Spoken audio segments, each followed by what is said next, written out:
Do, do, do, do, do, do, do, do, do. Do, do, do, do, do.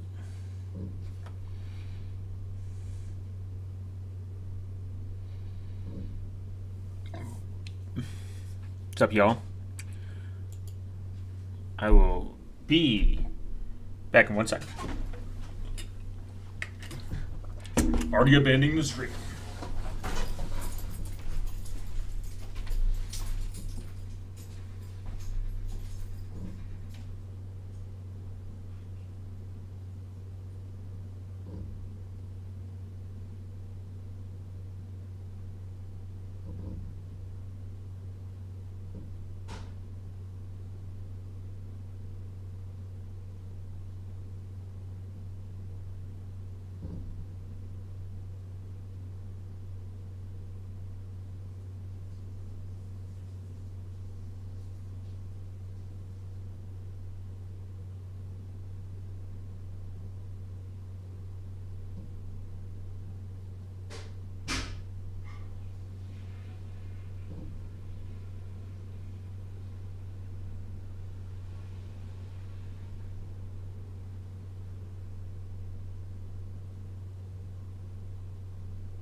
I'm back. Opsec. Did I say opsec or oopsec? Did I spell opsec wrong? Am I retarded?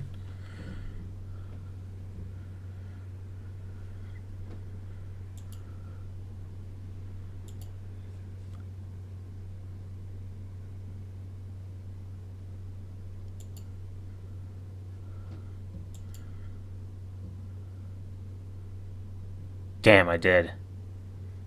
Now I'm gonna have to change it. If I don't, it's gonna bother me. I did opsec. Oopsec. Yeah, there we go. I don't know if that kills the stream when I do that. You spell opsec the Midwestern way? Opsec? That's what the mid... No, I just can't spell.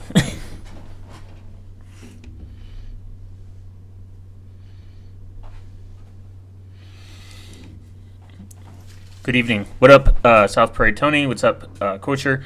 This is going to be kind of what a lot of people always go to in terms of privacy and security. They're like, don't own a phone. Not owning a phone is based. Is it possible? And I think it is possible maybe in 2025 that you could not own a cell phone number. Like, you don't need like a mobile provider per se. So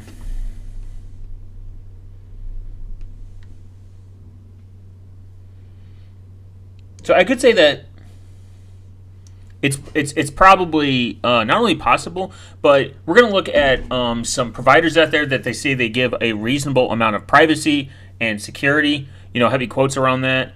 And we're going to read how cell phone networks work. I guess like at the base surface level, that these operators have to comply with law enforcement because they work in the United States, and they're always going to kneel to the government. But the real question is, like, information that they sell on the back end. What are they doing with your data? How, and then we're going to talk about SS7. SS7 is kind of something to think about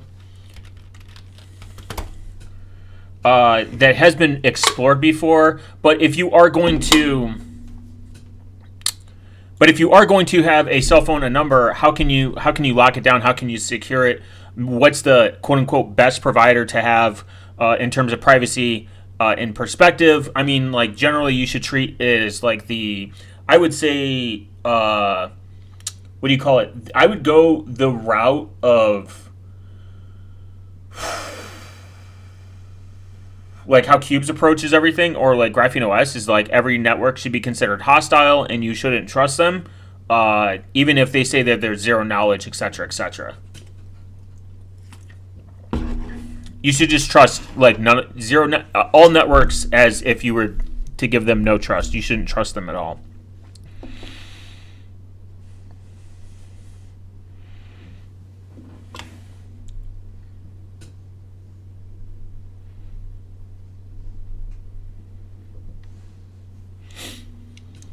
So we're going to read first what is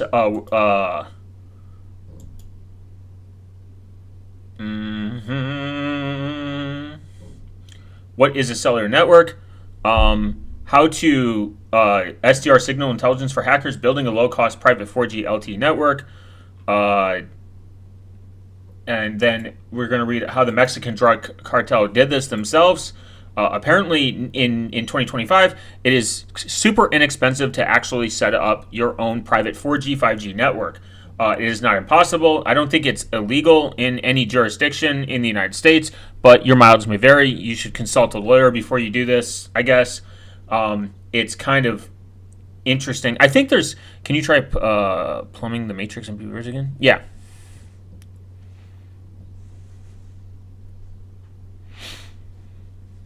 Generally, I get a notice when it gets accepted into the bridge itself. TBH. To be honest.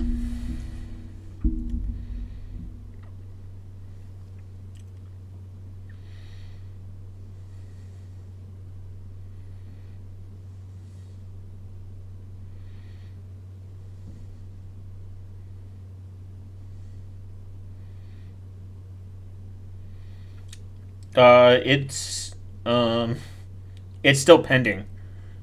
It might be doing so. I don't know. I'll message the developers themselves, and see what the issue is. It's got to be something stupid.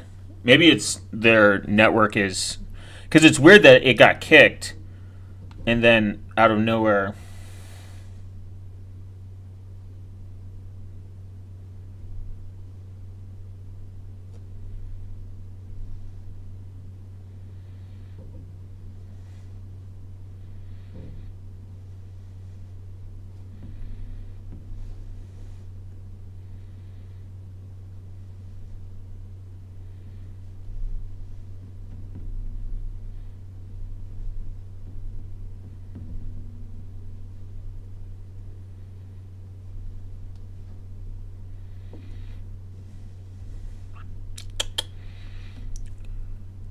See, okay, we're gonna start from the root. I mean, we're on like 5G, and I think in some countries they're probably like testing 6G at this point. Networks are getting like so good that it's almost it's almost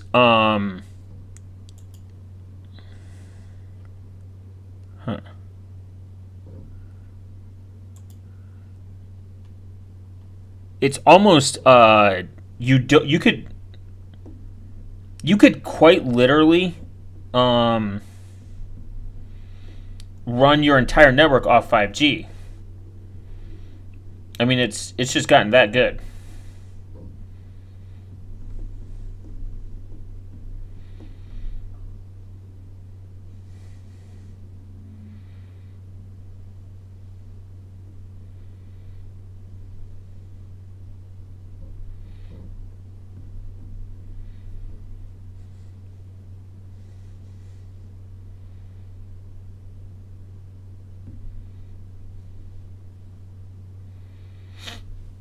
So we're gonna read first on how like cellular networks work. The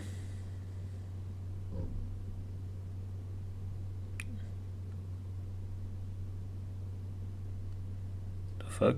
No. Uh-huh.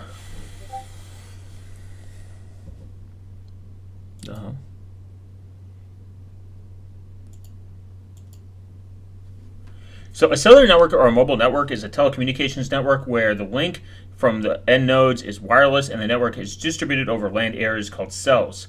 Each is served by at least one fixed location, trained receiver, such as a base station. These base stations provide cell network coverage, which can be used for transmission of voice, data, and other types of content via radio waves. Now, if you were in like a previous stream, you know about ad hoc networks. There are ad hoc networks that can do this, that do not rely on centralized nodes or operations such as manets. The Requiem network is kind of also in that realm as well, because it's an ad hoc network. It doesn't require you to have a specific type of hardware or a specific type of device, it can be used with a lot of different types of off-the-shelf network. And because it can achieve this,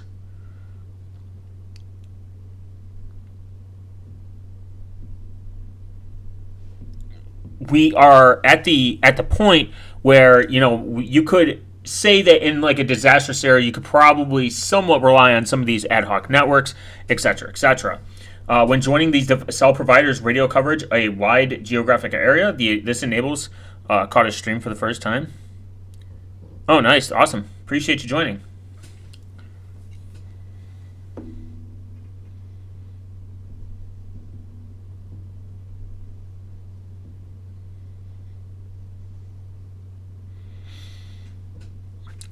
Prepare to be disappointed.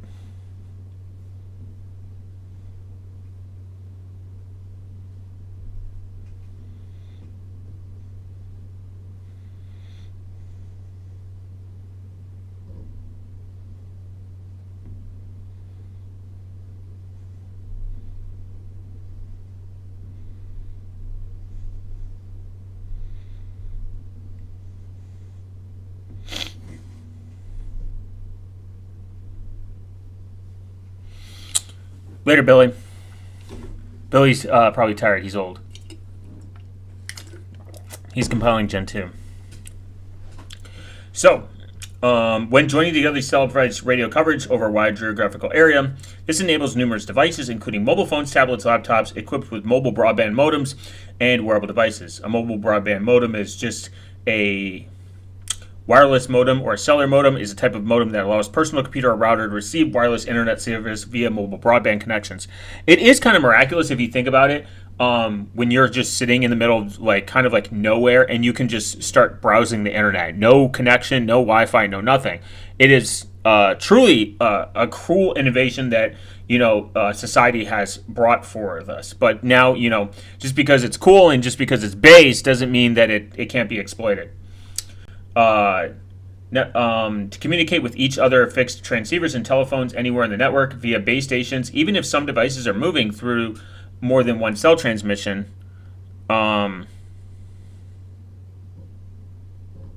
fuck?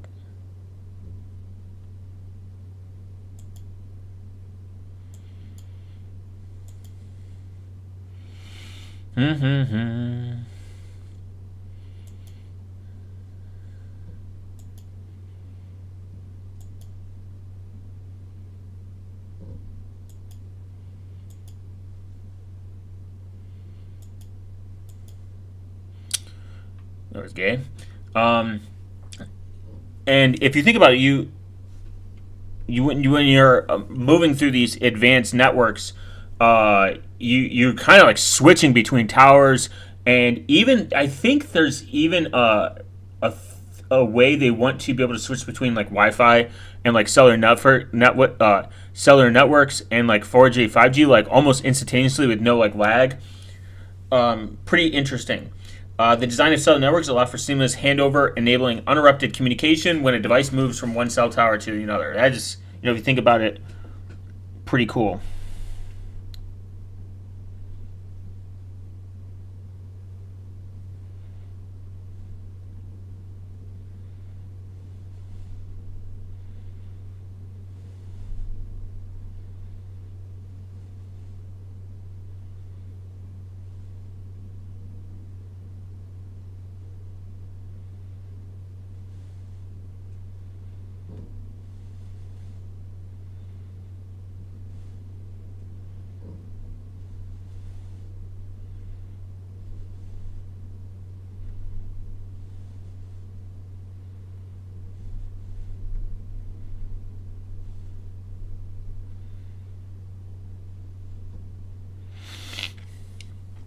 So cellular networks offered a number of desirable features. More capacity than a single large transmission of the same frequency can be used for multiple links as long as they're individual cells. They're in different cells. Mobile devices use less power than single transmission or satellite since the cell towers are closer. Large coverage area than a single terrestrial transmitter, since additional cell towers can be added indefinitely and are not limited by the horizon. Capable of utilizing high frequency signals and thus more available bandwidth, faster data rates, they are not able to propagate at long distance. With data compression and multiplexing, several video including digital video and audio channels may be travel through a high frequency signal on a wider band carrier. Modular cell networks utilize advanced technologies such as multiple input, multiple output, MIMO, beamforming, and small cells to enhance network capacity and efficiency. Major telecommunications providers have deployed voice and data cellular networks over most of the inhabited land area of Earth. This allows mobile phones and other devices to be connected to the public switched telephone network. What is this? The PSTN is the aggregated of the world's telephone networks that are operated by national, regional, and local telephony operators. It provides infrastructure and service for public telephony.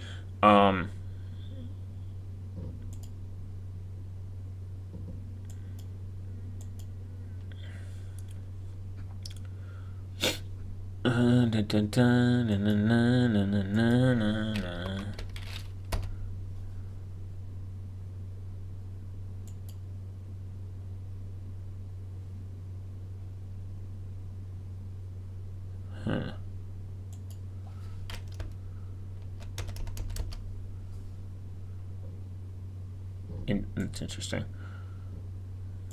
Guess Kik doesn't like VPNs or something.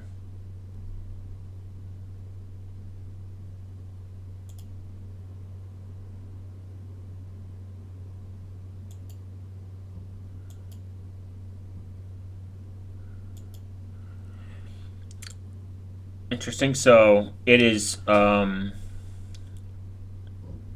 pretty much that telephone lines, fiber optics, etc.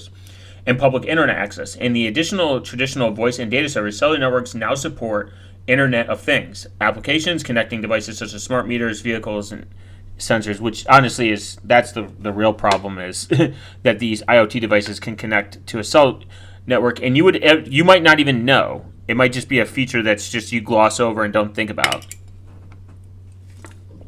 There was a guy that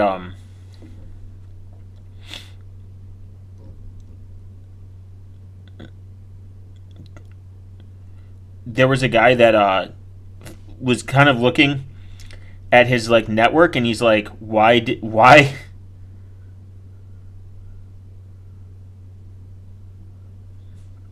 he's like, why is my like washing machine connecting to the internet, essentially. The evolution of cell networks from 1G to 5G have progressively introduced faster speeds, lower latency, and support for larger number of devices, enabling advanced application in fields such as healthcare, transportation, and smart cities. Private cell networks can be used for research or large organizations in fleets, such as dispatch for local public safety agencies and taxi companies, as well as local wireless communications in enterprise and industrial settings such as factories, warehouses, mines, and power plants, substations, oil, gas fields, and ports.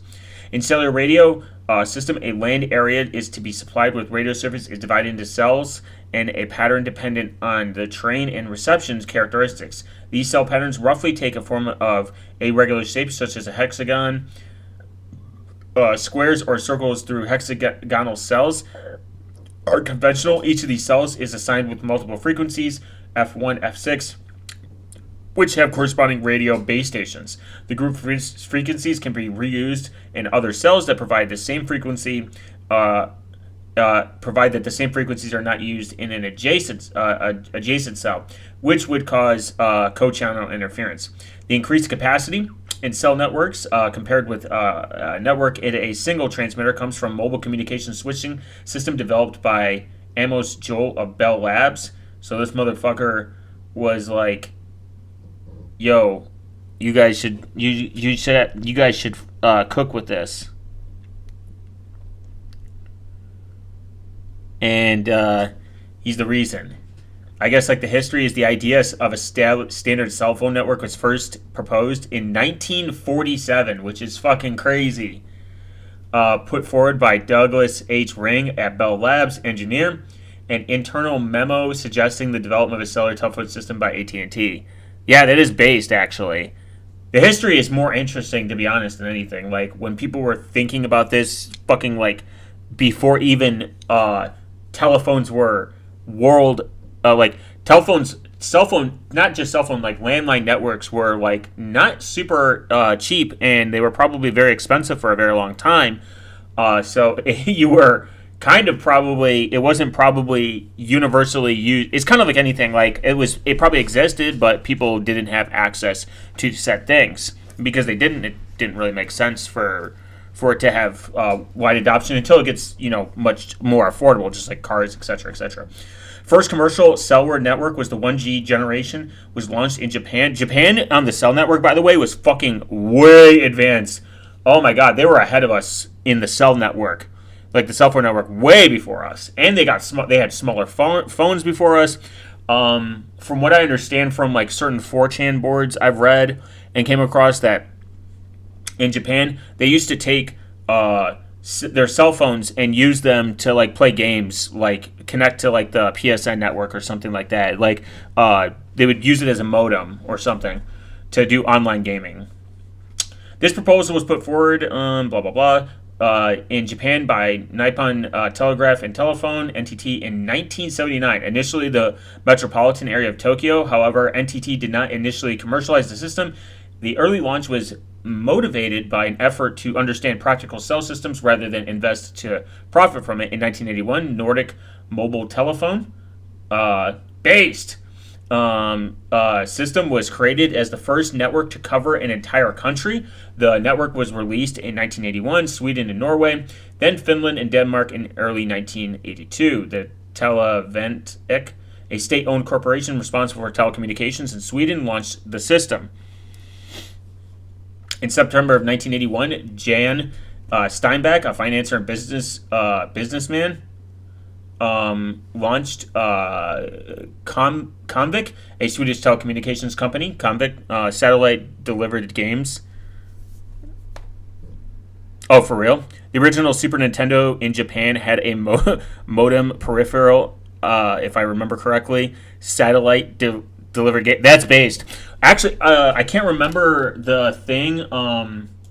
What was it? I think it was the NES had a game subscription.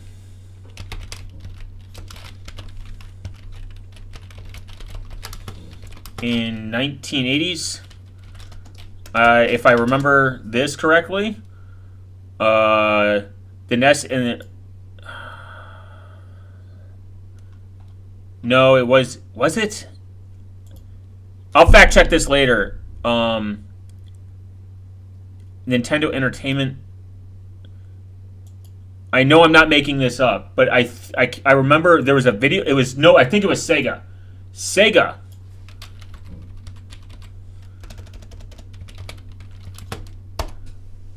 I think it was Sega. Am I smoking crack?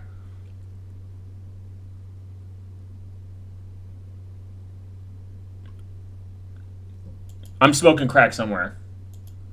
One of the game companies had a game subscription model where you could pay like $10 at the time, like a month, and you could download the games. It was like very ahead of its time.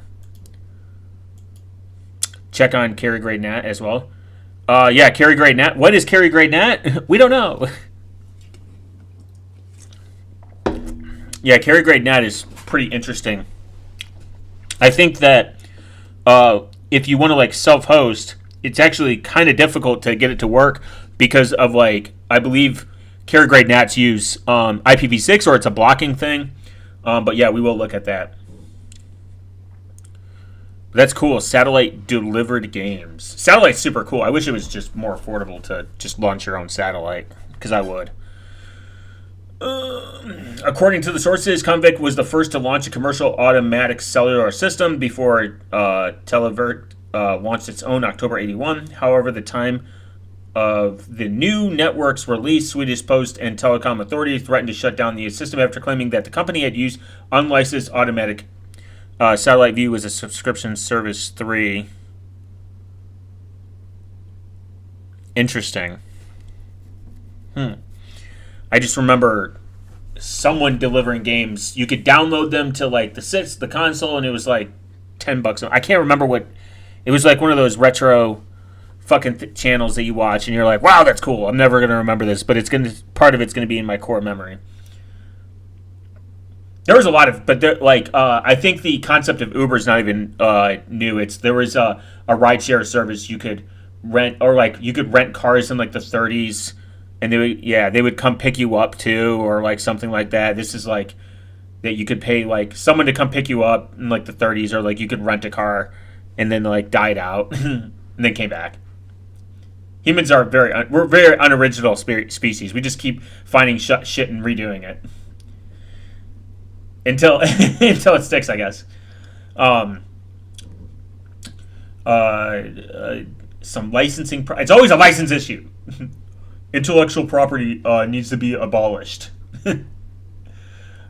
Swedish Post-Term Telecom Authority threatened to shut it down. December 1981, Sweden awarded Comviq with a license to operate its own automatic cell network in the spirit of market competition. The Bell Systems had developed a cellular technology since 1947. The cellular networks in operation in Chicago, Illinois, and Dallas, Texas, prior to 1979. However, regulatory battles delayed AT&T's deployment of cellular service to 1983. It's always regulatory battles.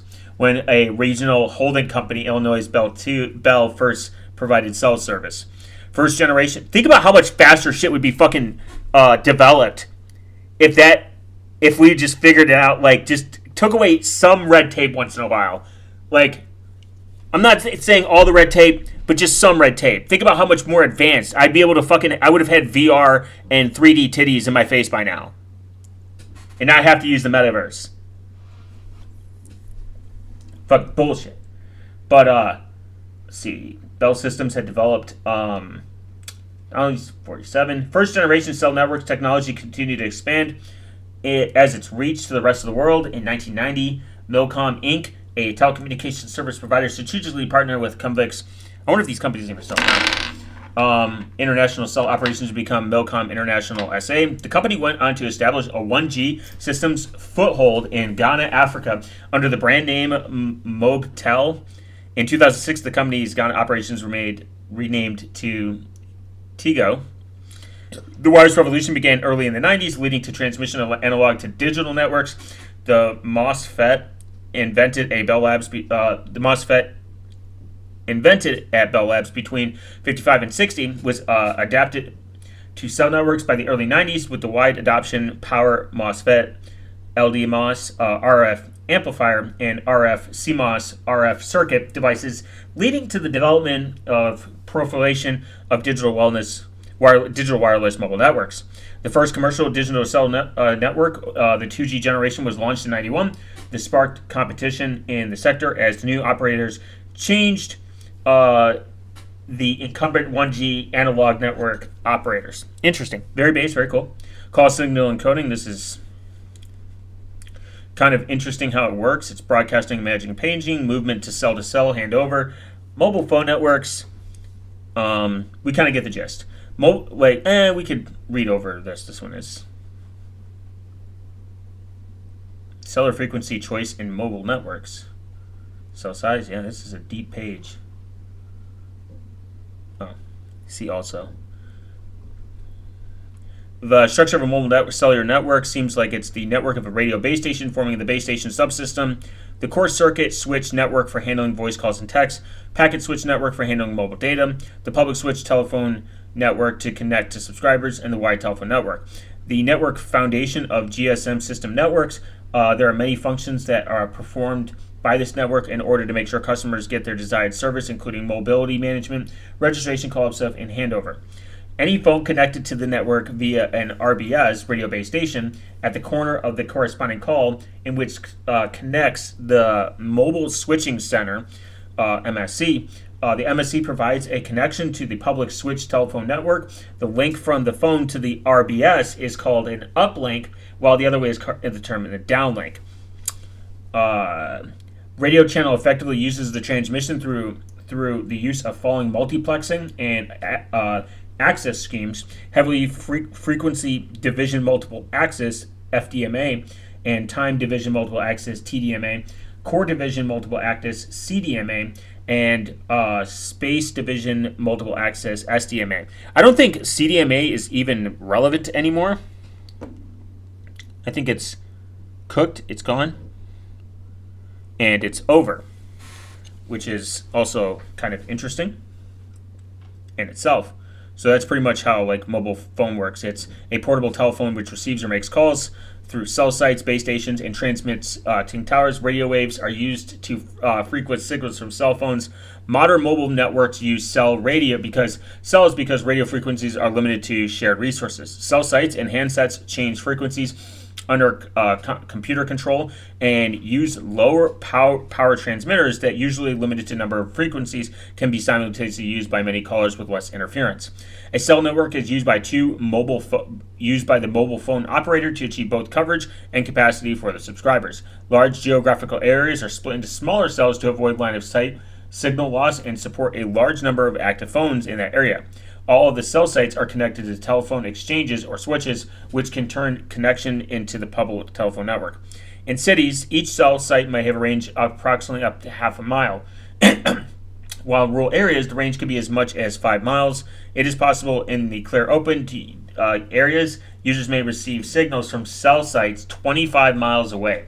In rural areas with low bandwidth coverage and tall towers, basic voice message service may reach 50 miles with limitations on bandwidth and number of simultaneous calls, which is kind of awesome.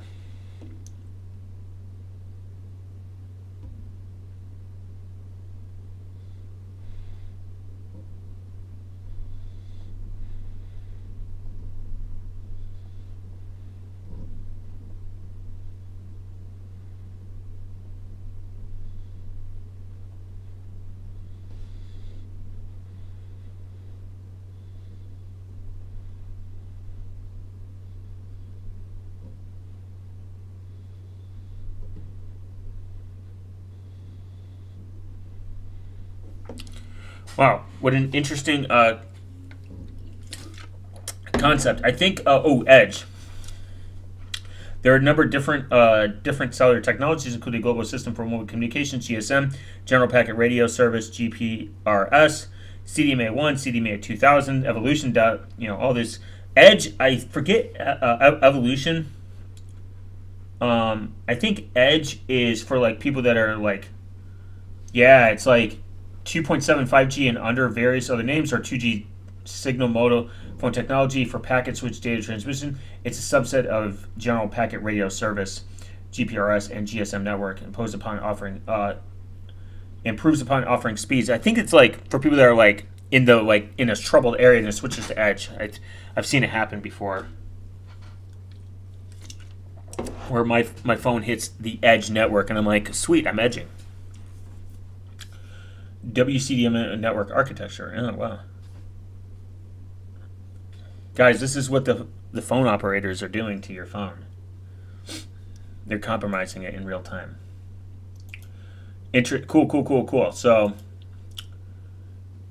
that's pretty much what a cell phone network is. I mean, it's used cell sites, base stations, or transmitting towers.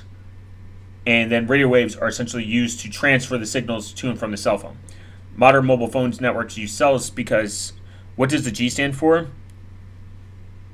Gigantic balls. General packet radio service.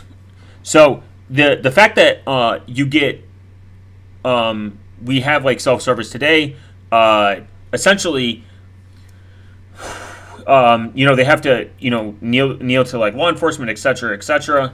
But this is what the IMSI is. It stands for the International Mobile Subscriber Identity, which is a unique number to assign to every mobile subscriber in a cellular network. It helps identify the users and manage their access network services, typically consisting of 15 digits that includes information about the country, network operator, and individual subscriber. People do focus on this like a lot, and I think people do focus on it wrong. Gangster. True. Do focus on it quite too much. we're gonna kind of read about like mobile phone characters. JP Chat, 25 companies, so 7 trusted companies. No. It was like, I think Verizon. I think Verizon, AT&T, and T-Mobile all have sold people's data. Like, it's like cyberguy.com. They're always in like a lawsuit. So there's some carriers that are coming out saying that they're making some pretty bold claims on what they're going to do. There's something called CAPE. There's something called the new anonymous service that has come out. Shiner on Security talks about this, kind of breaks it down on its problems, and then, you know, gets freaky with it.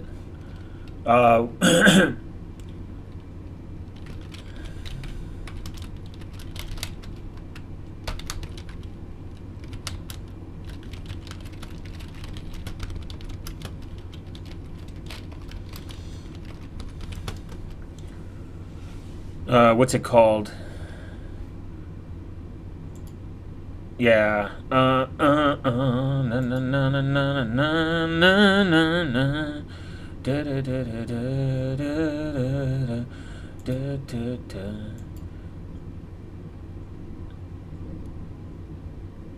No word. Stop it. Reject all.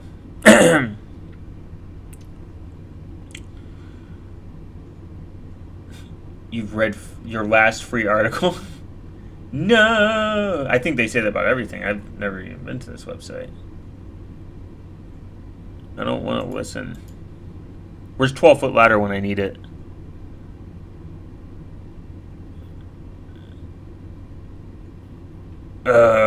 Whistle out. What's it called? Oh, there it is. It's called Freely.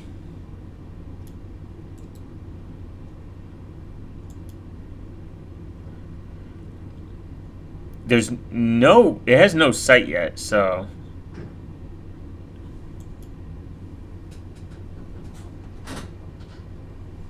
Which is kind of a goddamn Tor problems, I swear to God. Android Authority, I mean, this doesn't really fucking matter. It's just. Wired has like a more in-depth analysis of it, but so does Schneider. Which we'll get to. So first there's CAPE. CAPE Obscura was named one of the best Times innovations of 2025. That doesn't mean anything. You can pay for that. I don't really care. We collect the minimum amount of data needed to provide cell service. We will never sell your data, period. I don't know what the fuck, where's 2 at? Maybe they're doing that as a joke. There's like 1 and then 2 skipped. I don't know if this could be just a loading thing, but they're partnered with Proton. They sponsor EFF and they support Graphene OS. That doesn't matter anything. That means nothing to me. And cool, you support Graphene OS. I think a lot of people should. So we asked Les what we store. They only store the phone number. I mean, you can get a prepaid service and give fake information. You don't even have to give information most of the time.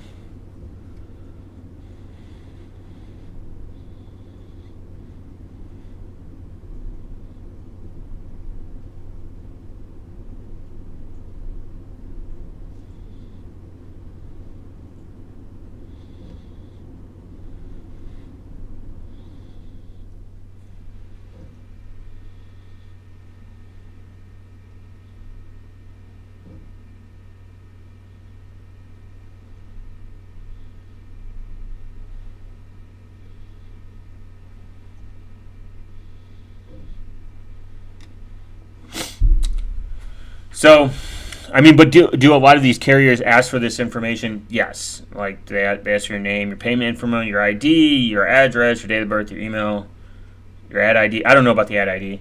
We're the only privacy-first carrier that operates their own mobile core.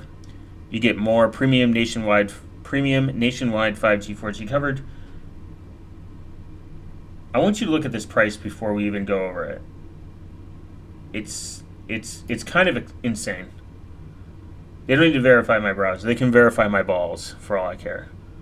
$100 for unlimited text, talk, data, minimal data collection, SIM swap protection, which most carriers offer this, by the way. You can just do you can do port out protection, like anti-port out protection. You can put a lock on your SIM pin and lock on your account. And there's mobile carriers now that support 2FA. Encrypted voicemail. Voicemails suck anyways. Private payment. Mobile hotspot. No contract. Cancel anytime. $100 though. That's crazy. That's a lot of money. That's a lot of dollars. That's a lot of moolah. That's like $1,200 a year. Which operating system device work with it? We support Google Pixel, Samsung, and iPhone XR or 11 Plus. For Android devices, we support Android 13 or higher, including Graphene. No, bring your own device. Simply download the eSIM. I don't like the fact that it does eSIM. It's kind of gay. Can I transfer from my existing number? Anonymous sign up. The anonymous sign up is kind of cringe because you can do anonymous sign up with prepaid. There is no OPSEC on mobile cell phones because the hardest phone is a slave to the tower, the baseband modem, SOC, and barn door size backdoor. SOC is so. There is the OPSEC is they don't know who you are. I mean, if it's law enforcement, then yeah, they can just go to the provider, be like, what's this IP address? What's this number? Who does it belong to? If it's not identifiable information, it might be harder. There is OPSEC. You treat all cell phone networks hostile and insecure.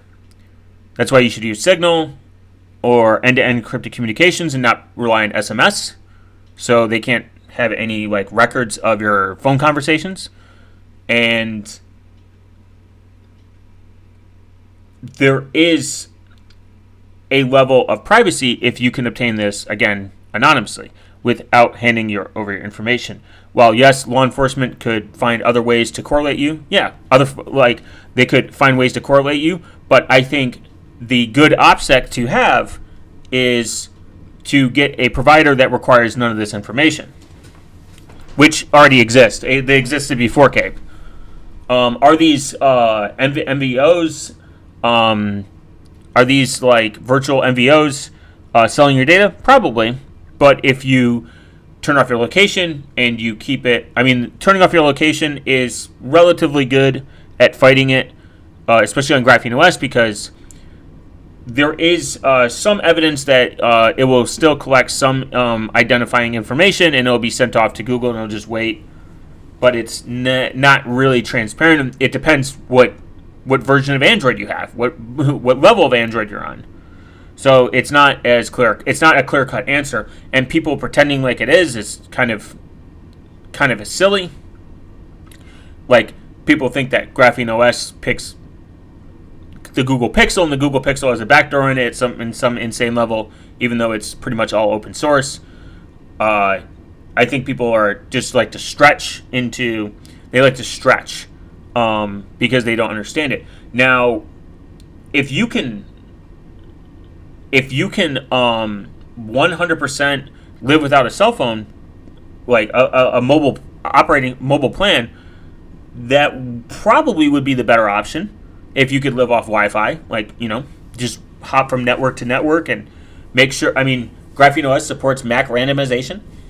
Cubes OS supports MAC randomization, so that could be harder to correlate you bouncing through networks. So that's a. I just think $100 is crazy. I mean, they're a business. They probably put more work into it. So we're going to and we tried to track, we try to get tracked. Traditional telecoms use weak and inadequate security practices. This is true, resulting in breach after breach of the customer's highly sensitive information. When they're not losing your data, they're actively selling it, pooling it together to extremely granular personal information across your digital service into a unique profile, which they sell ad networks and third parties for profit. That's true, probably. I mean, they're hitting, they're right, but they're trying to sell you something. So put that in the back of your head. At Cape, we believe data belongs to you and not only you. I mean, those could all be true. We currently offer international roaming on select devices. International device. Cape's international roaming is home routed, which means that the sensitive information like SMS and calls are routed back to Cape's core network, protecting it from potential compromisation. I'm not saying the company can't care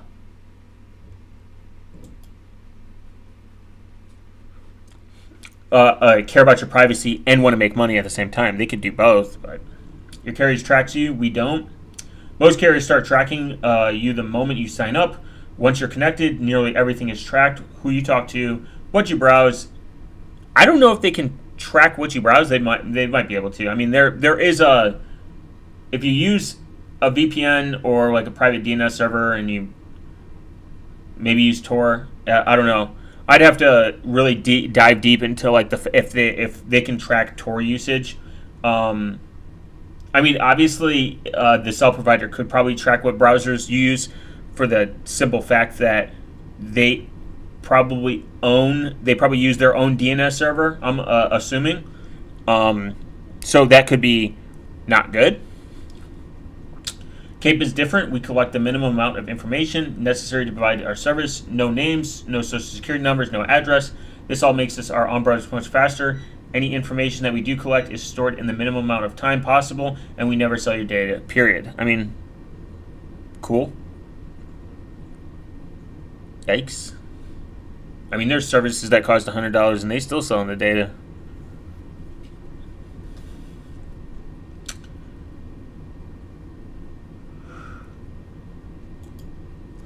Let's see how it works. SIM swap protection. I mean, that's cool. I think US Mobile provides this. Oh, Cape uses public key cryptography notes as asymmetric. Oh, okay. Digital signatures instead of usernames and passwords. When you create your account with Cape, you generate a 24 passphrase on your device instead of a traditional username and password. The passphrase is based on BIP39 Bitcoin Improvement Proposal 39, a widely used standard for creating and managing cryptographic wallets in a user-friendly way. The passphrase is generated using a specific algorithm that converted random numbers into a list of words selected for standardized dictionary of 2,048 words. Cape uses a public key cryptography known as asymmetric encryption to secure your account. Your 24-word passphrase acts as a human-readable representation of the cryptographic seed used to generate your private and public keys. Public key derived from the private key used by Cape's system to verify identity. Private key, that's the public key. The private key is kept secret and stored locally and securely on your device. This key never leaves your device, so Cape's backend or any other system never has access to your private key. Private and secure core principles. Traditional telcos are frequently breached, as seen on latest AT&T incident.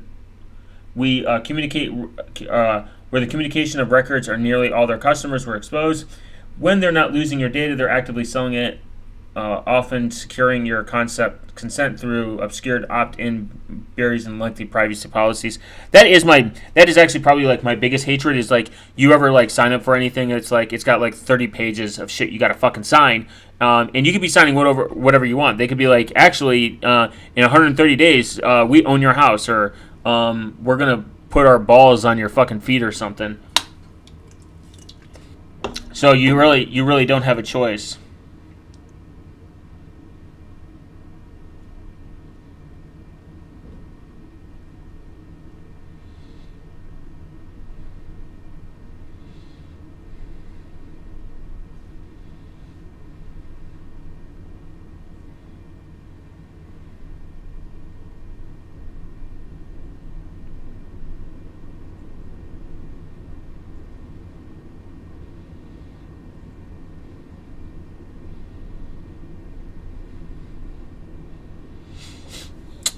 And I mean, like, that's like the biggest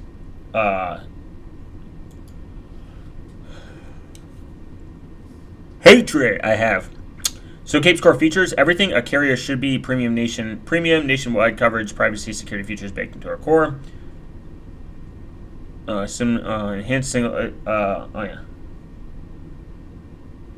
Traditional networks were designed for interoperability and compatibility, not security. This means that anyone with the right tools and enough motivation can exploit weaknesses to track your location, impersonate your device, and/or intercept your texts and calls. Our enhanced signaling protection uses a proprietary proxy to verify that your device is physically located, matches the network, and is trying to attach to you. If anything that looks suspicious, hear that, guys? Proprietary. Boo! Oh, I'm already fucking out, man. Voicemails can reveal more than you think. From personal messages to authorization codes, voicemails often contain sensitive information, yet most voicemail systems are outdated and unencrypted. Some have even exposed user data through open services or misconfigurations. Big L. I don't like the word proprietary. I'm already losing it.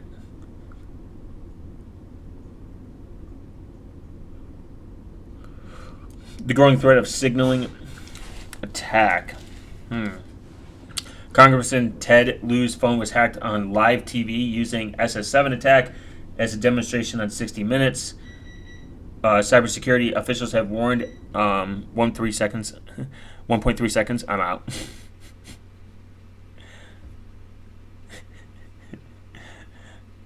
reads the word proprietary.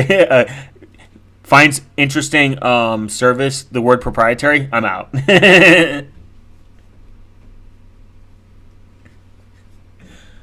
A viral Vertasian video showed how well-known influencers and tech influencers' calls were redacted through SS7. SS7 is an issue too. Like, it's not an issue. It's a problem. But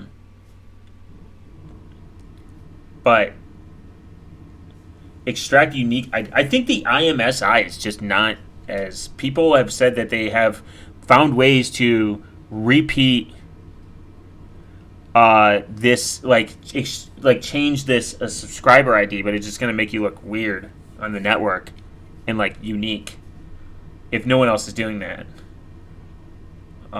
Introducing Cape's enhanced signal protection, a different approach to signaling security. If the attach request matches your real location, the request is processed normally. Your phone connects to the expected. If the attach request comes from a suspicious location, for example, if the attacker in another country tries to attach your IMSI to their network, but your device is still in your home city, the request is automatically denied, and you'll be immediately notified. I think there's probably someone out there that could use this for the security aspect, but just average user, no, I don't. And I do not like this. There was this really telco data breach timeline. That's not good.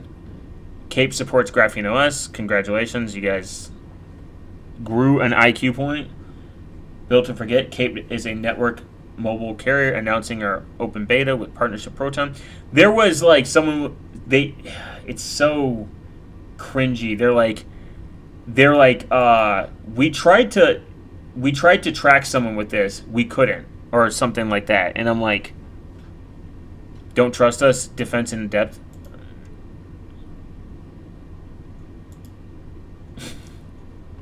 This is from February. Encryption in transit. Data exchange between Cape system and external vendors is safeguarded using robust encryption protocols, including app-level encryption for direct connects. This ensures that the sensitive information remains secure. If you remember,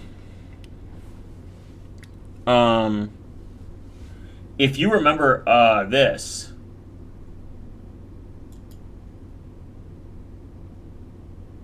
Ooh, can I reject? PGPP. We've worked with over the past 2 years to bring secure, fast, and useful privacy services to Android users in the from our PGPP and Relay apps. Unfortunately, due to technical issues outside of our control, we have to shut down our subscription service. The service will stop operating in mid-2024. Just throwing that out there.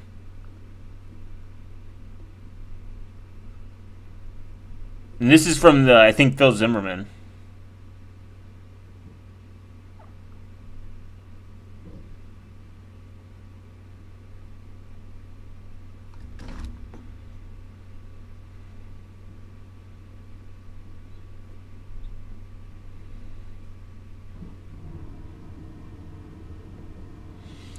So the fact that that was only a small period of time ago.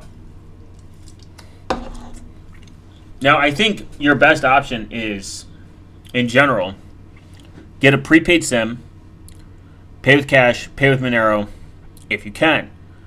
Don't hand out this number. I would say you could even go as far as maybe just buying a mobile data plan and getting a hotspot. Naomi Brockwell does this.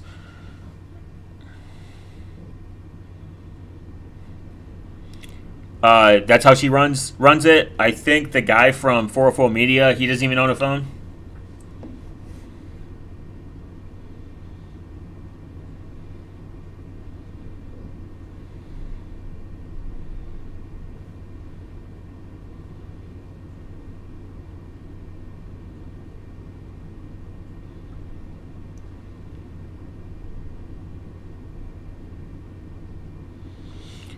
And because she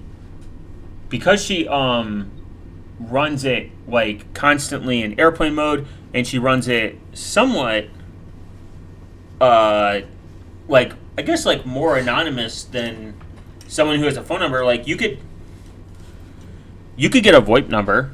VoIPs have maybe some better privacy and security if it's depending on how it's operated and what service it uses and what information is relayed.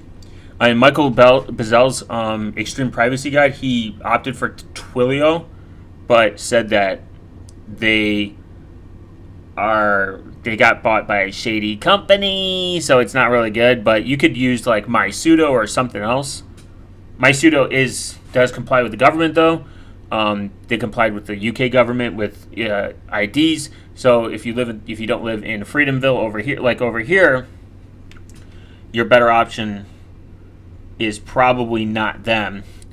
I am doing some research in how to like obtain like a private number as easy as possible in non-US and like in countries that are obviously not the US, where it is much easier.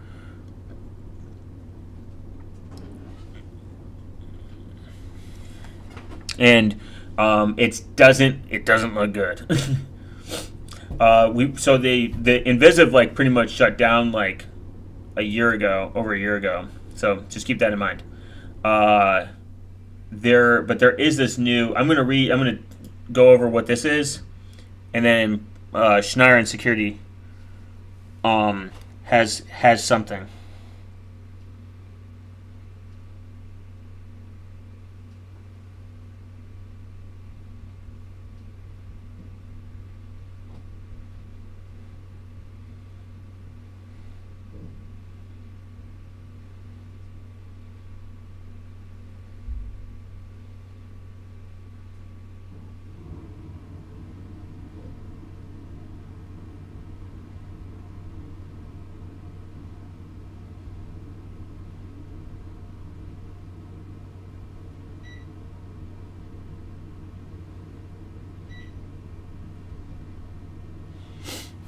So there's a new carrier called Frilly.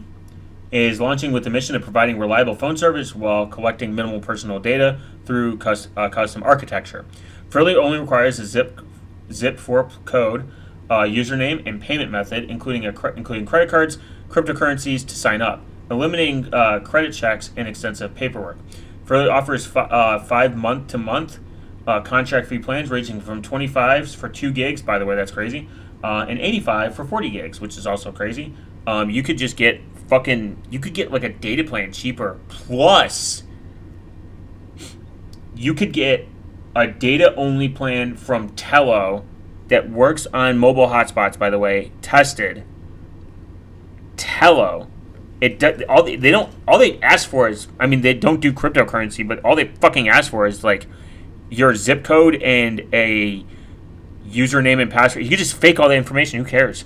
And that's like 2 gig. It gives you like 2 gigs for like $5 or something, $6, and then get a JMP chat for the number part, and there you go. And that's another $5. That's like $10, $15. That's crazy. Handing over your personal information to sign up for a mobile carrier is expected, but what if you didn't have to, by the way? I mean, it's not expected. You can definitely do it with fucking prepaid. These people are out of they don't do any research, I swear. They're out of touch, they're robots, and they don't do anything. They don't read. I think they just make shit up. I think these are all generated. I don't think they're real. Remember, there's an article for everything, but that's crazy.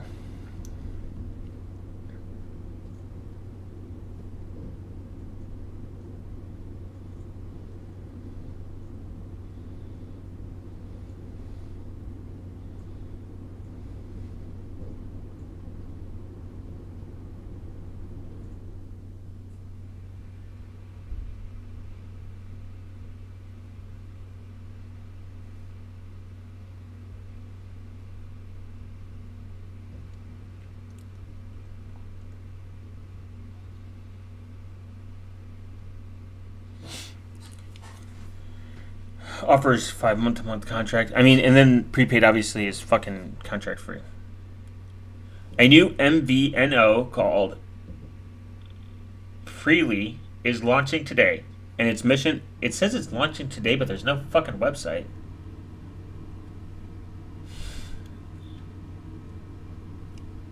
A custom architecture designed to separate your personal information from your network activity.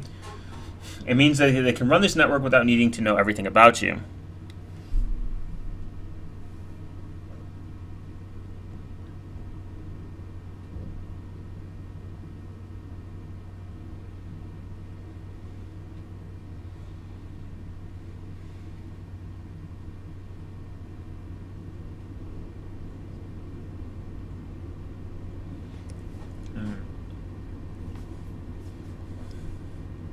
Is this the site?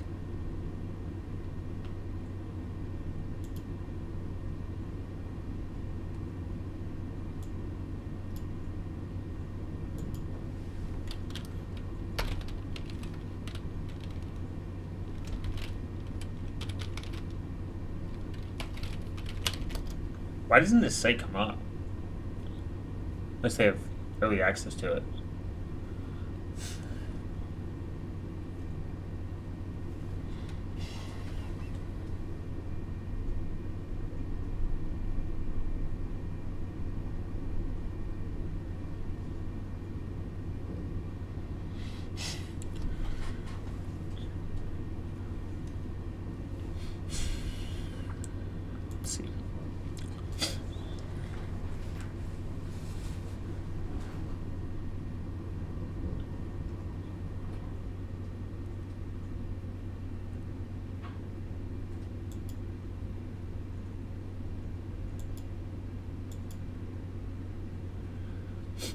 Always high speed hotspot.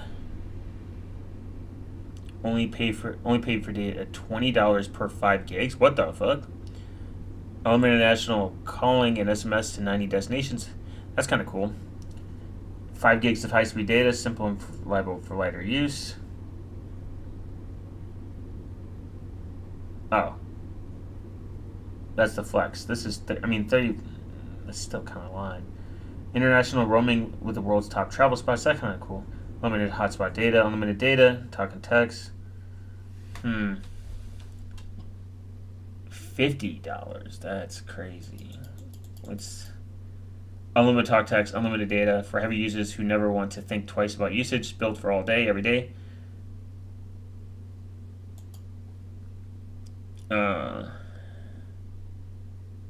Included. Let's see.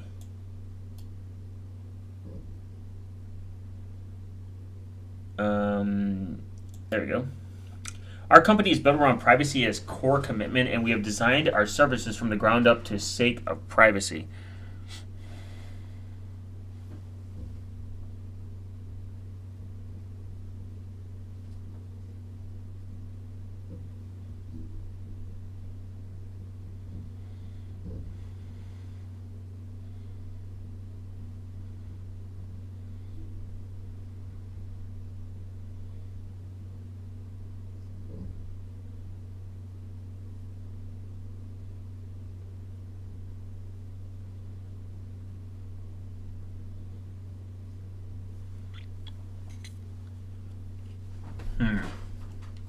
We follow principal privacy by design, which means, for instance, we collect as little as data as possible, and the data that we do collect is no more than what we need to provide a service. We keep this data only for as long as we need, and our double-blind armadillo architecture separates account information, such as billing, from telecommunications activity, such as call history, text, or data usage. We cannot, for instance, identify a user's phone number from the account login or name. We do our best to know as little as possible, and little we know we do not sell.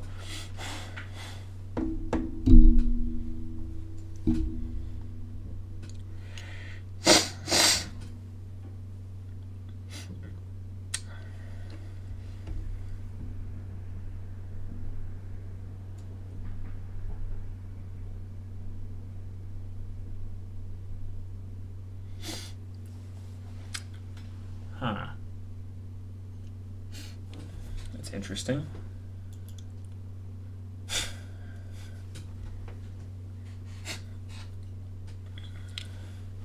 As low as possible, take a look at our privacy policy for a full count of what we don't collect.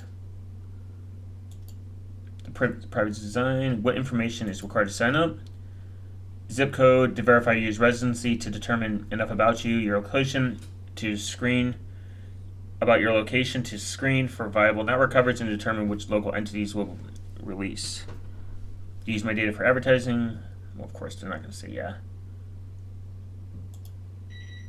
We don't need anything except for either a phone number or an email address. Do you sell my shared data with third parties? No, we do not sell your data. We only share data with third parties as it's necessary to provide service, or if we are required to by law.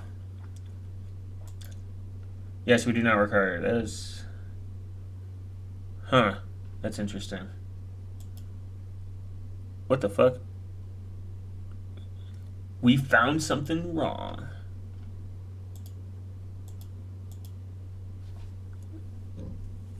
Oauth proxy. Oh, it's a new site, so it's probably interesting. So those are like kind of like your privacy options, I guess. I mean, one's like super like new, like as of like a day or two, a couple days old. And then Cape, who's fucking expensive. At least they have options for fucking frilly or whatever. I gotta grab water.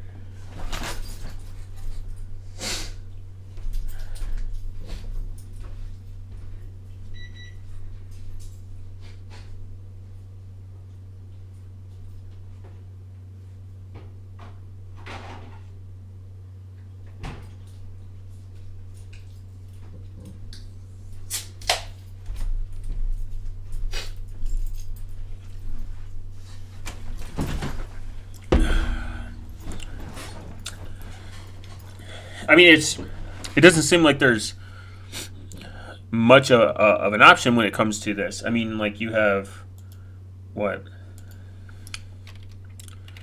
You have Tello. Their privacy policy is probably dog shit. You can get it for as low as $5. You have Mint. The thing is, all these companies are just using other people's towers. So can you even trust them? I mean, like they're saying that we don't sell their data and all this, and if it's proprietary, you don't fucking know. And if it doesn't matter if it's tested, it's still proprietary. You can't trust the software at the end of the day. Even if you can't read code, someone can. That's my general point. Most of your device uses SIM cards or eSIMs. All is always SIM phones. Can you use affiliate outside the U.S.? Yes, check the map. How do I dispute a charge? What tax? Can I buy more high-speed data? Oh, okay. They accept. I mean, them accept it. If they accept Monero, it's kind of.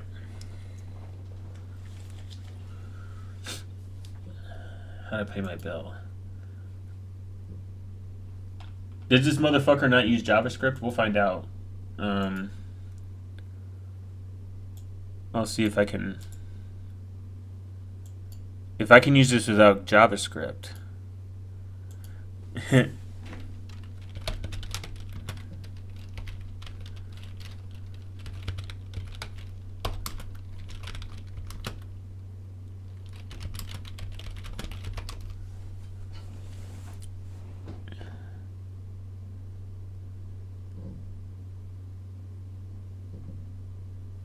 Damn. I'll figure it out. I don't want to. I don't want to restart the Tor browser.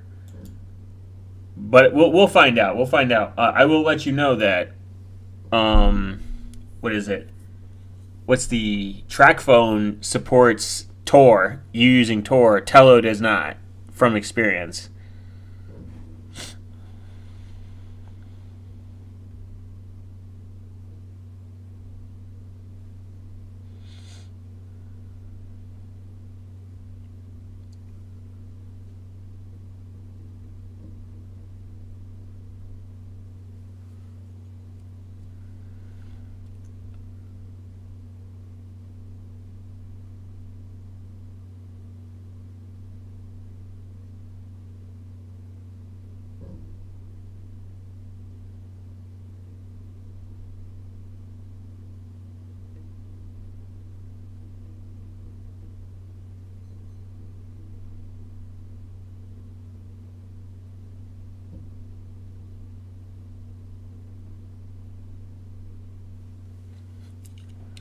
New privacy folks MVNO doesn't want to know your name. That doesn't really matter.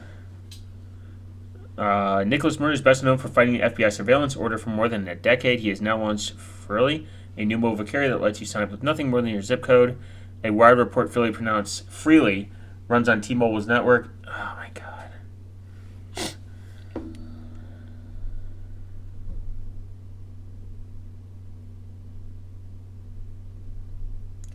Is there even a point at that? You know what I mean?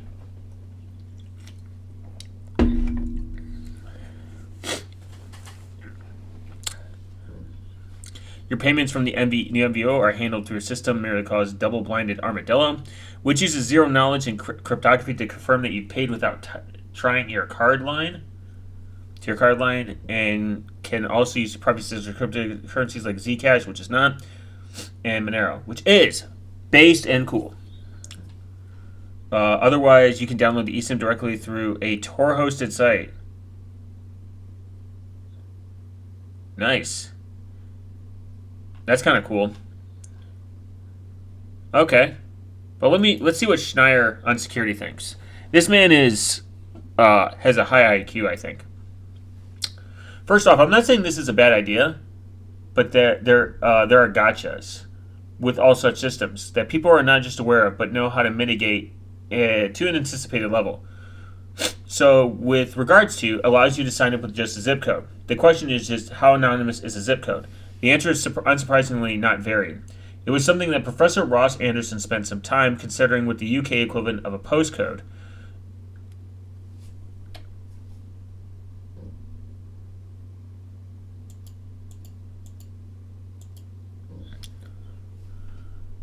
Postcodes. In both cases, zip codes and postcodes, they are set up for convenience services to provide an act form of checksums on addresses.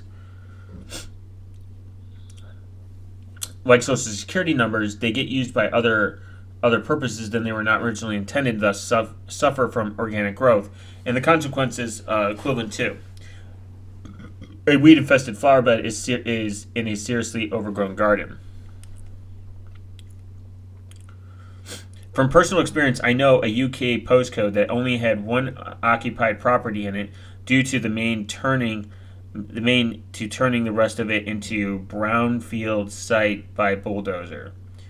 This falls just under how anonymous is the official occupier of the property. The same sort of thing that to all such tagging and checksum schemes that hash, they don't actually offer anonymity. They generally not one-way function. So given the complication and complexity, reverse back to thus de-anonymize, as we should know what is the rainbow tables were invented for. If you move in and out of a post zip code, the complicated question of wire fraud and postal fraud arises. There are quite a number of other gotchas in both the U.S. that I'm aware of that would apply to similar schemes, and very new legislation in the UK only makes it worse for worse.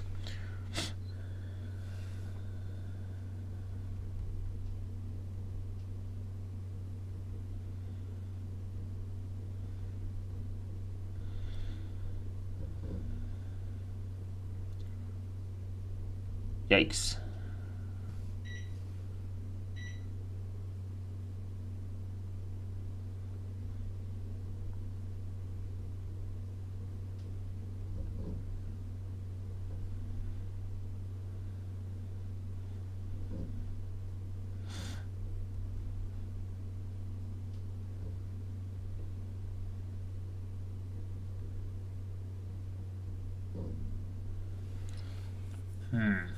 Then if you moved, there are quite a number of gotchas. The public authorities, fraud, error, and recovery. FEAR, that's a crazy name. Act 2025 officially stated purpose is enhanced the government's ability to tackle fraud and recover debts owed to the taxpayer. What should scare people is the etc. That makes it a very nasty set of privacy invading and surveillance legislation handed out to others with vested interest to claim Fox debt, etc., and criminalized without evidence. Such legislation is becoming more popular, thus turning increasingly authoritarian, and many countries worldwide are putting similar legislation and regulation in place, and the effects of all levers. For instance, online finance has gotten to the point where only way you can communicate with your bank is via a fully registered smartphone app and email, of which are basically backdoored access to your private life. And that is somewhat true with no advancement in PGP. Cool.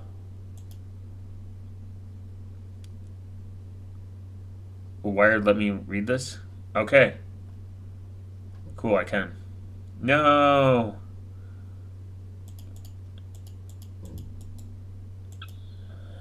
"12-foot ladder?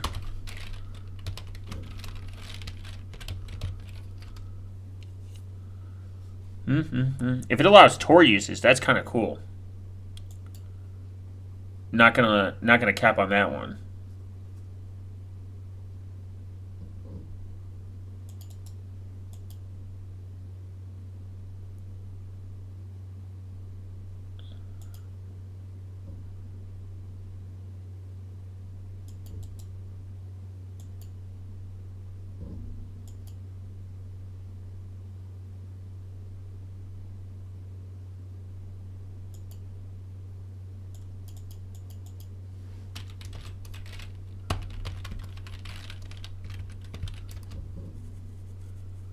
Damn, that's a lot of ads.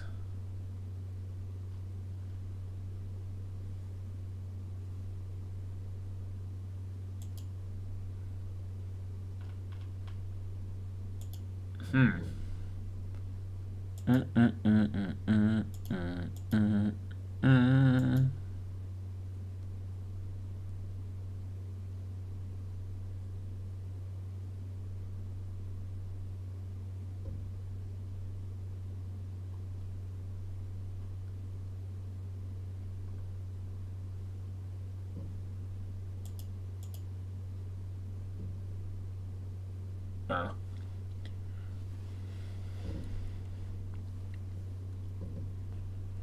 Interesting.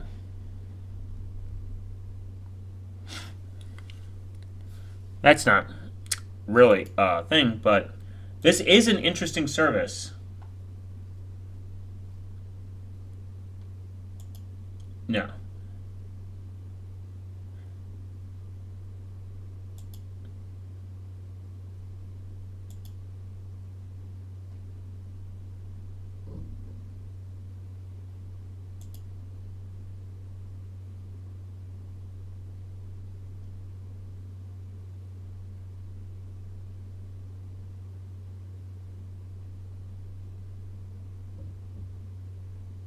Oh, wow.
Okay.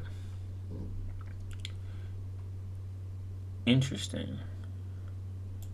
I wonder if you can get service. Now, I should try it. I mean, $25 is crazy. It seems like if you don't know your 4-zip disco, you may enter a full address below. Look it up. Seems pretty easy and interesting. So those are kind of like your only options when it comes to quote unquote private service.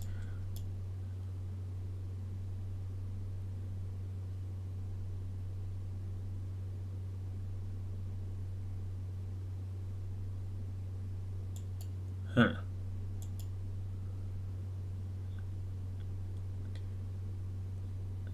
International roaming. I mean, you said the pricing is not, it's not good, but it's not terrible. I'll say 35. I would say 50 is maybe 60. 65 would be all right. It's not the best, but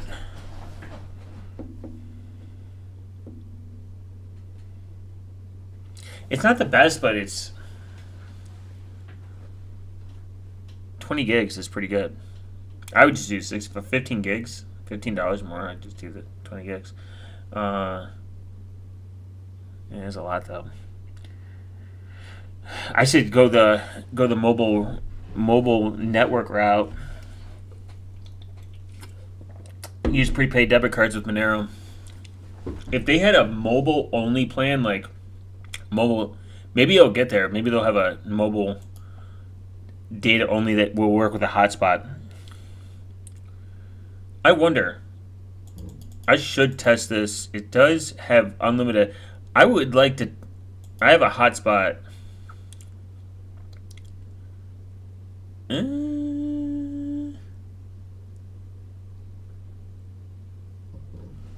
Oh, don't do that. I'd have to do the 35. I do have. I wonder if their SIM card would work with my mobile hotspot. Because if it would, and it's just like a quote unquote phone number, and it doesn't really matter. So, Hackers Arise did an SDR signal intelligence for hackers building a low-cost private 4G network. This is kind of based, kind of cool.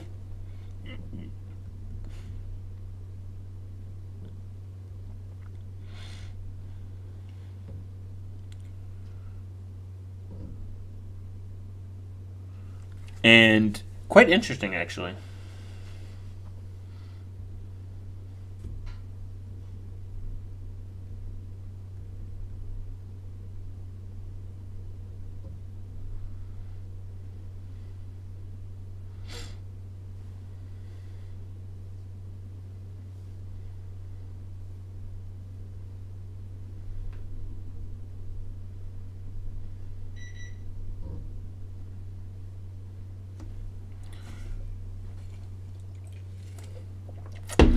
Maybe I'll email them on that. Get an answer instead of wasting money and time. So SDR signal intelligence for hackers building a low-cost private 4G LTE network. New technology developments in recent years have made it possible to build a private cell network at a very low cost. This can be useful for many organizations who place their privacy at premiums, such as firms eager in research and development intellectual property, law firms, to name a few, but you can also read how the Mexican drug cartel built their own private cell network to evade both law enforcement and competitors snooping. In this article, written by one of our most advanced students, Astra is an ardent supporter of Ukraine's freedom and advanced student of low-cost cellular networks. In this article, he will demonstrate how to build your own 4G LTE network. It's not that long. Seems pretty intuitive, pretty easy to understand.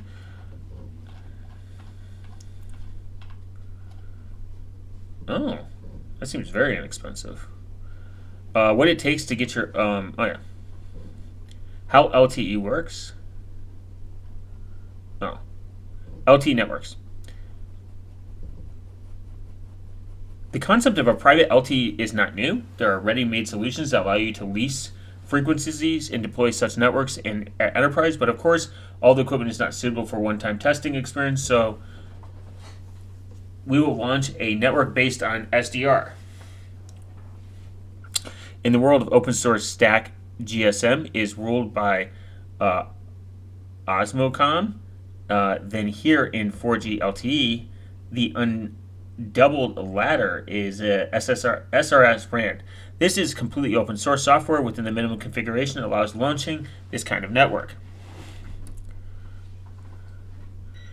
SRS RAN can be built from source, but I recommend using Dragon OS, which has already been mentioned many times by Over the Wire, where the software is already included in the distribution. There's also another similar project called Libre Cellular that uses slightly different hardware, but the key concepts are the same of SRS RAN. We should do the Libre Cellular because it sounds more based and has the word Libre in it, and it sounds more open source, guys. Let's understand that the networks, how the network RAN radio access network works. It's a network that utilizes frequencies more efficiently and provides much faster performance compared to GSM and 3G. It consists of three key components. EPC, Evolved Packet Core, is the operator's core network. Its main component of the MME Mobility Management Unit, through which all signaling traffic from UES's user equipment passes. The node is responsible for service transferring, calling, and authentication with many other operations. In other parts, there are billing service and gateways service packets, which provide extra data exchange between the parts of the network and other networks. Connected to the core network is the HSS, home subscriber server, and a secure database where the encryption keys and the subscriber information are stored. In a GSM network, the role of this node is played by the home register, HLR.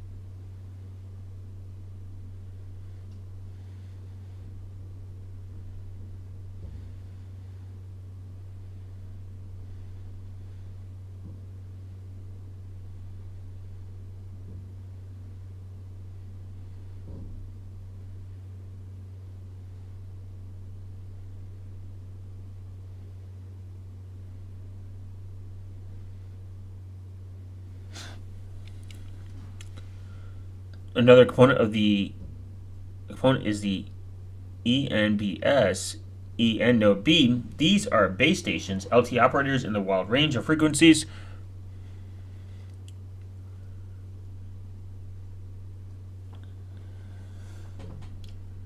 Frequencies are already reserved for something else like GSM. There are channel numbers here too.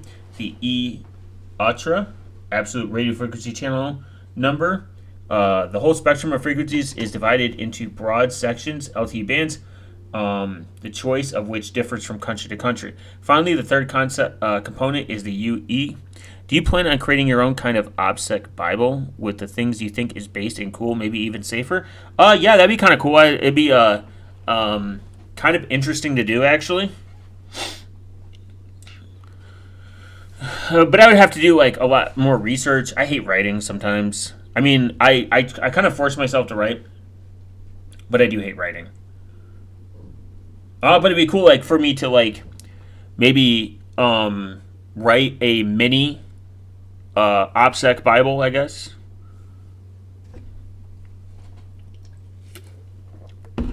And put it in, like, a smaller, like, notebook that you can, like, smaller notebook.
And maybe it'd be kind of cool to do like get some like insight from like other people that are really like prevalent online and have like almost near perfect opsec. Maybe like something that'd be kind of interesting. Maybe in the works. Maybe a thought to have.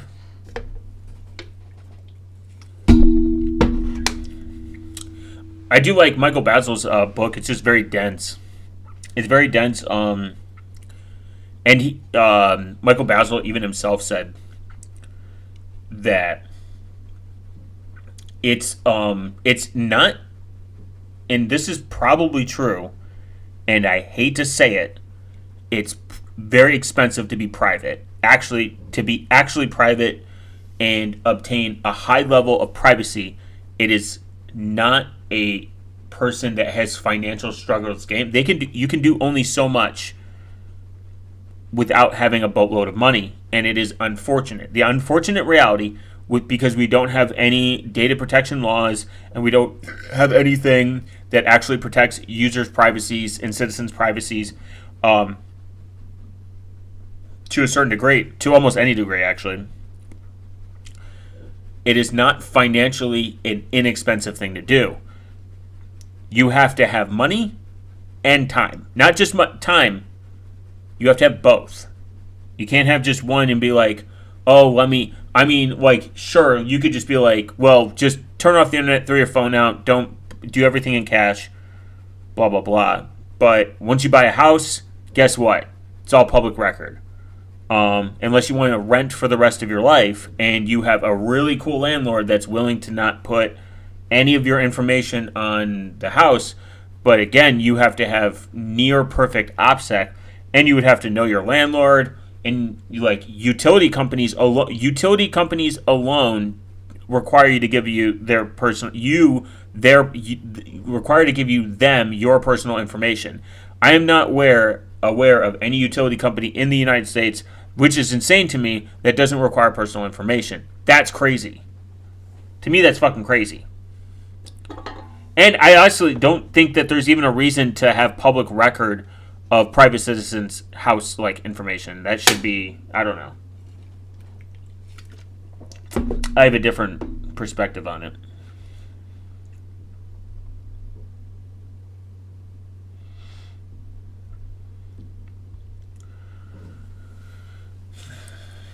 Finally, the third component, the user equipment. There are devices that connected to the network, such as phones and modems. I might, try this at some point too. That'd be kind of cool. What does it take to grow an LC network remote running? In order to reproduce everything we'll describe below, you require some specific hardware and specific configuration. A Linux and a Windows machine, a full duplex SDR with proper antenna, B12, Blade RF, or Lime SDR are suitable. These are all expensive, by the way. They're not as expensive. I'm making it out to be, but they are not cheap. I think Lime SDR is like the cheapest. Blade RF is fucking outrageous.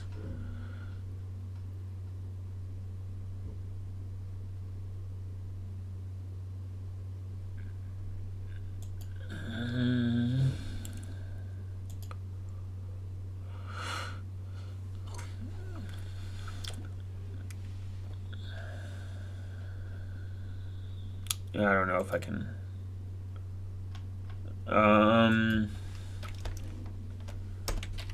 Price. I think the price of it is pretty still ridiculous.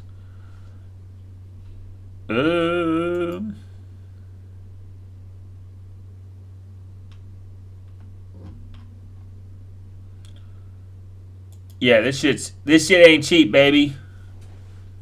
It's like $625. But could be cheaper. It could be a cheaper option than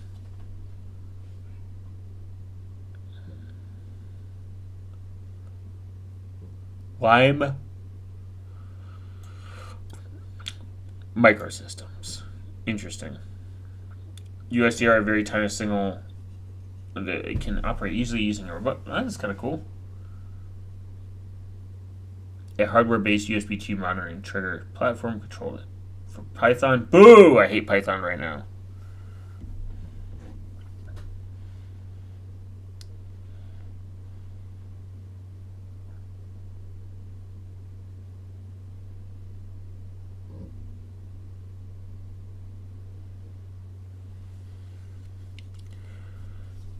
Wow, yeah.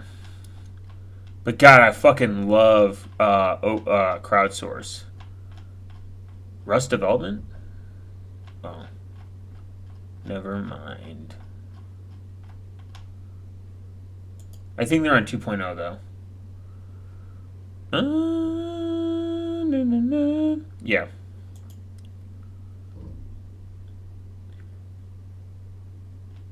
This shit's still expensive. I mean, 400 is better than.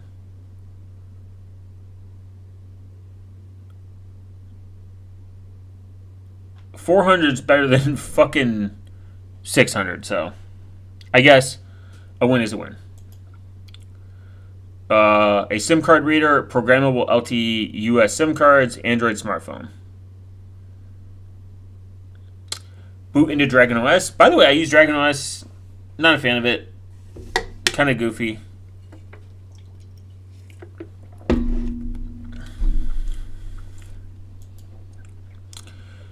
You go into some folders, do some commands. Now to separate terminal, run first sudo srs pc and then sudo srsbn. Now take your phone and go search for a network manually. If you're lucky, you'll see a network depending on which values you set, starting with 999913. If you're trying to connect to this network, will surely fail. The phone will connect a bit and then give a sad no service. It's all about authentication. This is what we're going to deal with. Now. Fire up Windows machine and plug in a SIM card reader. Insert blank into the reader. And I'm using a non-open source software read and write to SIMs. There are other options used as PySim. Once the card is read, we can produce writing required parameters. The key parameters required by SRN are the IMSI, KI, and OPC. All this information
Okay.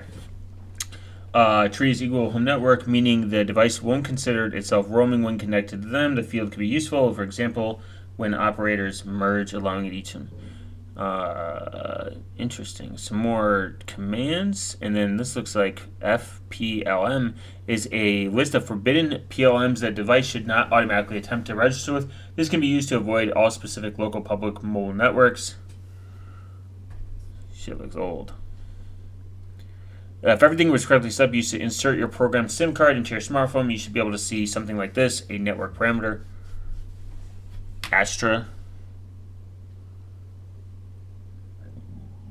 Notice that we still don't have any mobile connection, top right corner. Lastly, we need to choose the radio frequency for transmission and reception, which is conveniently represented by EARFCN. With the mobile device downlink and uplink operator on a separate frequencies by specifying the downlink can determine the corresponding downlink frequency. This can be done in the etc. SRS and configuration folder in the rr.conf file. The final step to complete a whole configuration is the edit the user data CSV file, including the SIM card identity that we previously configured. This file is utilized by the home subscriber service in the information protocol. Keep in mind that SRN does not support calls and SMS, only internet connectivity. Calls are possible with VoLTE LTE, but this involves additional components such as the IP multimedia subset system, and the SRN does not natively include this. Now it's time to raise our 4G LTE network. They do some stuff. It is not possible to create your own 4G LTE network with the low-cost components and a bit of expertise.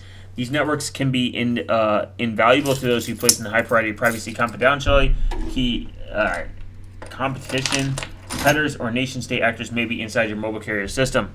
That is kind of based. It doesn't seem like super hard. It seems like just knowing how to fuck around with some files in Linux and have some really, honestly, inexpensive equipment.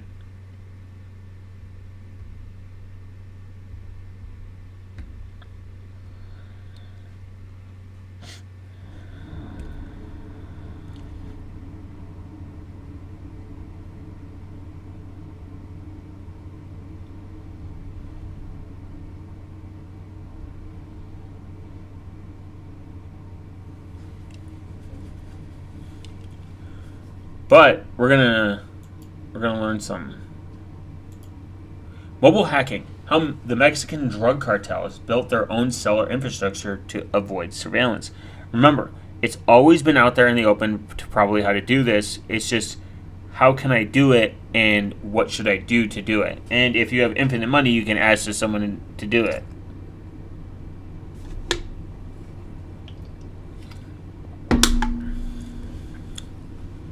This is last year.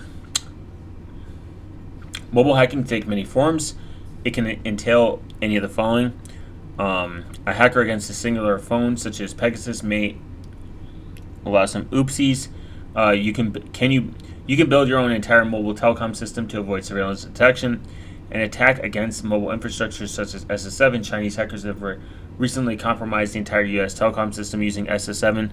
That is something to keep in mind. That is true. They are probably still in the system right now. Recent development in software-defined radio have made it relatively inexpensive and simple to develop your own mobile telecom system and see our upcoming SDR mobile networks. These SDR-based systems enable the attacker to connect to a larger mobile network for internet access, thereby becoming truly anonymous, but not access to SMS or voice calls. See, these are exclusively telecom services. On the broader networks, it also enables the enterprising organization to build their own private mobile telecom networks at a relatively low cost to avoid surveillance. There is a possibility that you could build these networks if you're okay with just data only, and I don't know what the cost would be, like if there's a cost to it, etc. A few years ago, the Mexican drug cartel did something similar. After a new government threatened to shut down their operations or face criminal prosecution, they were faced with government officials listening into their conversations and messages. In addition, metadata from the mobile telecom systems could be used for tracking their precise location. To avoid detection, the criminals proposed that they build their own cellular infrastructure to avoid message interception and location tracking.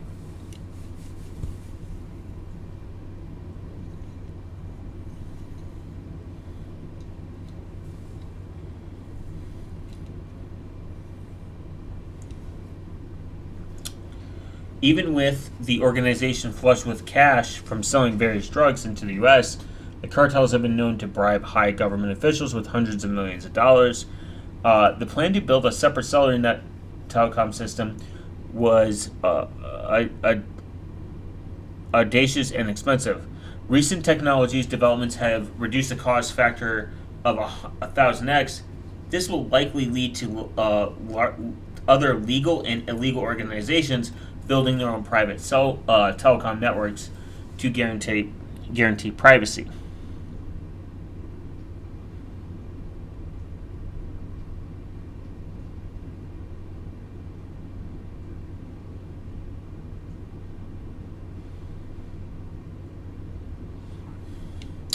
Let's take a look at the Mexican drug cartel that did this in the last decade.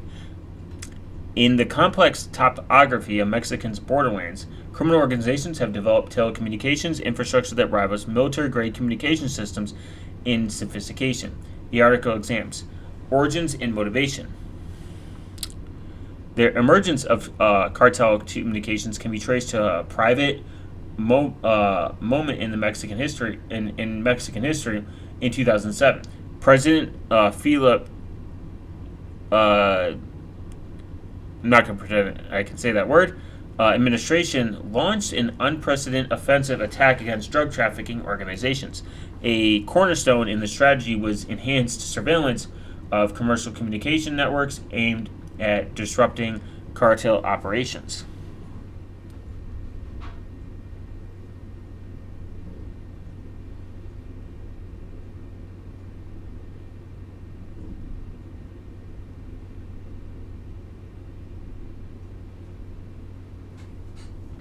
The strategy's effectiveness became snarkily evident in December of 2009 when Mexican authorities tracked and arrested Ariel Beltran, one of the country's most powerful drug lords, using his commercial cell phone, leveraging Harris Corporation's Gossamer system for real-time cellular location and tracking. Authorities exploited vulnerabilities in the A51 encryption standard using GSM networks. This enabled them to intercept communications and pinpoint location data with remarkable precision, accurate within 50 meters. So remember that the next time you commit crime, you quite literally could be getting fucked by your own government, even if you're a drug cartel or whatever you're not. Just know if they can do it to them, they can do it to you.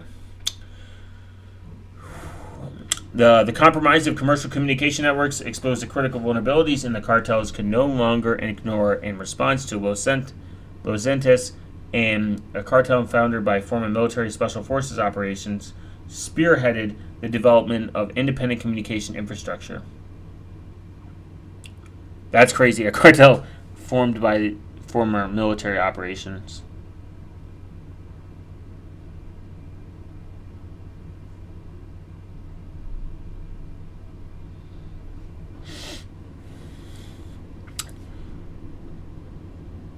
Technical architecture, a physical layer. These networks primarily operate in the 7 megahertz, 850 megahertz frequency bands, chosen for their superior propagation characteristics in Monterius terrain.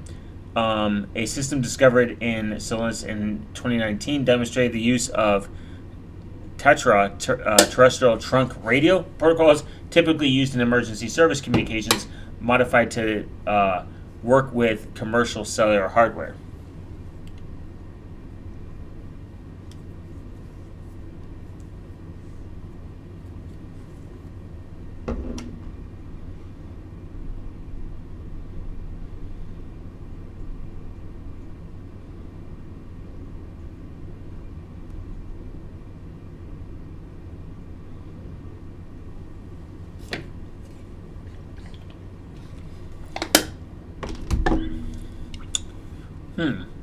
TEI, DMO, TEI, RIF, RIF. The base stations often built around modified Motorola Moto TRBO DR3000 repeaters and Harris RF 7800 broadband terminals implement a hybrid protocol stack at the low layers and they utilize modified GSM protocols for basic cellular functionality when the upper layers employ custom protocols for security. Notably, a network dismantled the Temupoulos in the 2021 revealed of the use of Open BST, Open Base Transceiver Station, software running software-defined radio platform specifically for the EDIS USB RP, the USRP N210 models. Signal processing in these networks employs sophisticated spread spectrum techniques, a system uncovered near Gerards, implemented frequency hopping spread spectrum FHSS using proprietary algorithm that generated hopping patterns based on geographical coordinates and time of day.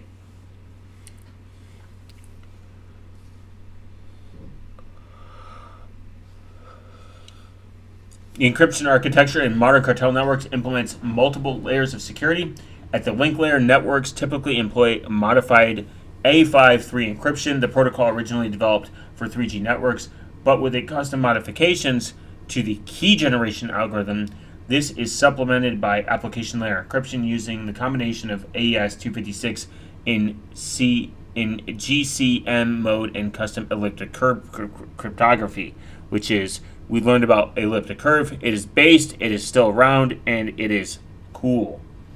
A particularly sophisticated system discovered in 2022 in some Mexican town that I cannot pronounce because I'm retarded, implemented a novel approach to key distribution using a modified version of the Diffie-Hellman key exchange protocol. The system generated temporary encryption keys based on multiple factors, including geographical location, time of day, and atmospheric conditions measured by the integrated weather sensors. That's fucking crazy. The environmental key system, dubbed GeoLock by investigative authorities, made a decryption practically impossible without access to the exact environmental conditions at the time of transmission. This was fucking brilliant. That is brilliant. That means that the decryption key is based on the fact of the fucking weather. That is insane. Hardware implementations and modifications. Physical infrastructure of these networks reveals ingenious modifications to commercial equipment. Base stations typically consist of modified BTS, base transceiver station units, often built around Huawei DBS 3900 or Nokia Flex multi-radio hardware. These units undergo extensive modification, including the replacement of standard firmware with custom firmware in the addition of hardware encryption modules. Wow. The story of the Carl Communications Network responds to more than just technological achievement. It demonstrates the extraordinary length of which criminal organizations will go to maintain operational security. As these networks continue to evolve, the possible significant challenge for law enforcement to do it. The human element, technical expertise required to build and maintain these networks reveal that another dark aspect of cartel operations, the case of Jose Gonzalez, name changed for security, uncovered in 2018, provided a window of how cartels acquire their technical workforce. A former technical engineer was kidnapped and forced to serve as a technical advisor for the Gulf cartel. He eventually escaped, and his testimony revealed that the inner workings of these networks, including the extensive training programs developed for new technical recruits and sophisticated maintenance protocols that kept the system operational.